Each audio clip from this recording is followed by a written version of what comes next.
If you have been told you have PCOS, you were probably told something is wrong with your ovaries, but the ovaries are not the place where PCOS actually starts. It actually starts with signals coming from your metabolism, specifically insulin. And until that signal improves, the symptoms will continue. And they will look like weight gain, fatigue, brain fog, irregular cycles, acne.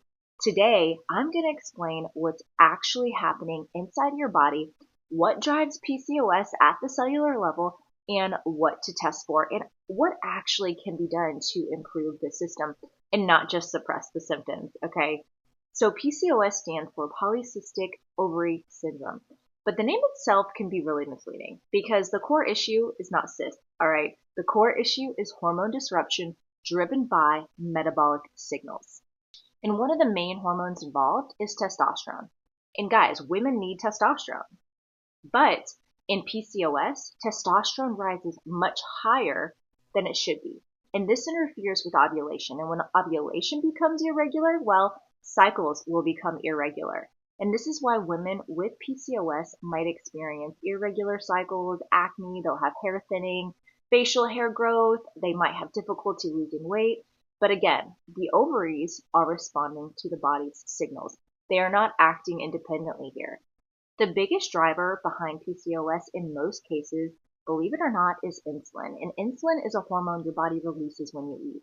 Its job is to move fuel out of your blood and into your cells so your body can use it for energy. But when cells stop responding properly to insulin, the body will produce more of it, which is actually called insulin resistance. Now, insulin will stay elevated longer than it should when this happens, and it directly stimulates the ovaries to produce more testosterone. And at the same time, insulin lowers a protein called SHBG, which is your sex hormone binding globulin.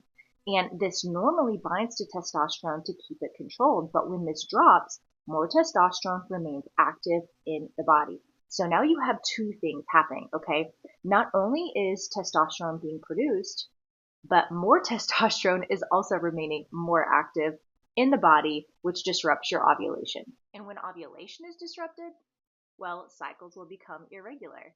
Now, what is actually happening at the cellular level? So to really understand PCOS, we have to dig deeper than just the hormones. We have to look at what's happening inside of our cells. And inside every cell in your body, we have these tiny structures called mitochondria, and their job is to produce energy. They take the fuel from the food you eat, like glucose, fats, amino acids, and convert it into usable cellular energy called ATP, which is your adenosine triphosphate. And this energy is required for everything, guys. And without ATP, cells cannot function. Your metabolism, your brain, your hormones, and ovaries, all of it depends on this ATP. But when your mitochondria are not working efficiently, these cells will struggle to use glucose. Glucose mainly comes from carbs, like fruit, bread, rice, potatoes, and so on and so forth. So glucose starts building up outside of the cell. So your body senses this and releases more insulin to try to force fuel into the cell, which will cause insulin levels to start rising higher than they actually should be. And as insulin rises, it directly stimulates the ovary to produce more testosterone. This is one of the central drivers of PCOS, you guys. So this is not just a hormone problem. This starts with energy production inside of the cell. When energy production is impaired, insulin rises. And when insulin rises, testosterone rises. And when testosterone rises, ovulation becomes absolutely disrupted. This is why many women with PCOS will feel exhausted even when they're trying to do everything right. Their cells are not producing energy efficiently. And when that energy production is impaired, well, everything downstream becomes affected. Your metabolism will slow. Your hormones will become a mess. And that's when our symptoms will start to appear. This is why supporting mitochondrial function is one of the most important parts of restoring metabolic and hormonal imbalance. Now, in conventional medicine, treatment often looks like this: birth control pills and medications like metformin. And let me tell you, birth control will suppress the ovaries and replace natural hormone production with synthetic hormones. And this can really improve symptoms like acne and irregular bleeding, if those are some of your main drivers, but it does not correct that insulin resistance, all right? It does not improve the mitochondrial function, and it does not correct the underlying metabolic signals driving this entire condition. Now, metformin. It can help improve insulin sensitivity, but it also, again, does not fully address the mitochondrial function issue, the inflammation that is occurring, the nervous system that is under stress, the cellular energy production. Functional medicine looks at what is driving the insulin resistance and the metabolic dysfunction in the first place. And instead of only suppressing symptoms, we focus on improving insulin sensitivity, improving mitochondrial function, and improving how cells use fuel.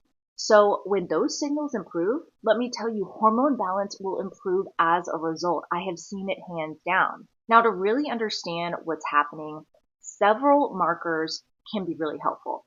These include checking your fasting insulin, your fasting glucose, your hemoglobin A1C, different hormone markers like total and free testosterone, your sex hormone binding globulin, your inflammation markers, and thyroid markers, because thyroid function affects metabolism.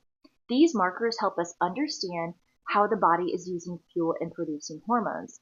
Now, once you understand that PCOS is being driven by insulin resistance, impaired cellular energy production, and metabolic dysfunction, the goal here becomes supporting those systems so they can actually function properly again. And this is where certain therapies like peptides and nutritional support and supplements can actually help improve how the body responds to insulin and produces energy.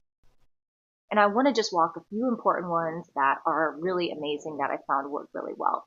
The first one is retatrutide, triple agonist, game changer. It improves our insulin sensitivity and our metabolic function, and it's one of the most important drivers behind PCOS is elevated insulin. So retatrutide works by helping the body regulate blood sugar and insulin more efficiently. It activates receptors involved in glucose regulation, appetite control, and energy balance. And this will help the body use glucose more efficiently instead of allowing it to build up in our bloodstream. When insulin levels begin to improve, the signal that is being sent to the ovaries will improve. I cannot stress that enough. And when that signal improves, that excess testosterone production will begin to decrease also. This is why improving insulin sensitivity is one of the most important steps in supporting PCOS at the root cause level. Now, humanin, it supports mitochondrial function and insulin response. And it's really interesting because it's actually naturally produced inside of the mitochondria. Research has shown that women with PCOS, they'll often have lower levels of this, especially those that have really high insulin resistance. And the humanin helps improve how cells respond to insulin. So it helps cells absorb glucose better and use it for energy. And when glucose can enter the cell and can finally be used properly, insulin levels will no longer remain elevated. This helps reduce that metabolic stress that contributes to hormone disruption. And it also supports our mitochondrial function, which improves our cellular energy production. Remember, this is important because hormone production, ovulation, and metabolic health all depend on what? Cellular energy. Now, MOTS-C improves how cells use glucose and produce energy. It's another peptide produced by the mitochondria, and its role is helping cells use glucose more efficiently by moving glucose from the bloodstream and into the cell where it can be actually used to produce energy. This reduces the need for the body to release that excessive insulin. And again, when insulin levels improve, that hormonal environment improves. Now, CJC-1295 and ipamorelin support recovery, metabolism, and insulin sensitivity. CJC-1295 and ipamorelin combination together help stimulate the body's natural growth hormone production. And growth hormone plays a massive role in metabolic health, body composition, and cellular repair. It helps improve our insulin sensitivity. It supports our muscle maintenance and reduces inflammation in our system. It also supports mitochondrial function, improving energy production inside of the cell. You'll also notice improved sleep and overall recovery using these peptides. So all of these therapies support one or more of the core systems that are involved in PCOS. Insulin regulation, cellular energy production, mitochondrial function, metabolic health. And when these systems improve, guys, the signals being sent to the ovaries improve. Now, nutritional and supplement support, in addition to these peptides, there are certain supplements that can really help improve insulin sensitivity and metabolic function.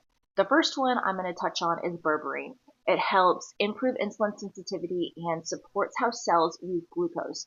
So it also helps reduce inflammation and it supports our metabolic function. And some research studies have shown it can improve insulin response similarly to metformin in certain people.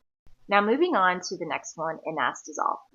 It helps improve insulin signaling and ovarian function by helping the body really respond more effectively to insulin, and it supports more consistent ovulation. This is massively widely used to support metabolic and hormonal health in women with PCOS. The next one I would recommend is the N-acetylcysteine, and NAC helps reduce oxidative stress inside of our cells and supports insulin sensitivity as well. It also supports mitochondrial health and cellular function. CoQ10. It directly supports mitochondrial function, produces energy better, and metabolism. The next one, L-carnitine. It helps transport fat into the mitochondria so it can be used as energy. This is amazing for improving metabolic efficiency and it supports that insulin sensitivity. Now, zinc and B vitamins. Oh, come on, these nutrients are awesome for hormone production and metabolic function and cellular energy production. They help ensure the body has the tools it needs to function properly at the cellular level. Now, PCOS does not start in the ovaries. It starts with metabolic signals, insulin signaling, and cellular energy production. And when those systems improve, the signals being sent to the ovaries improve, guys. I hope this hit home with you. You guys hit that follow button, subscribe, like to learn more.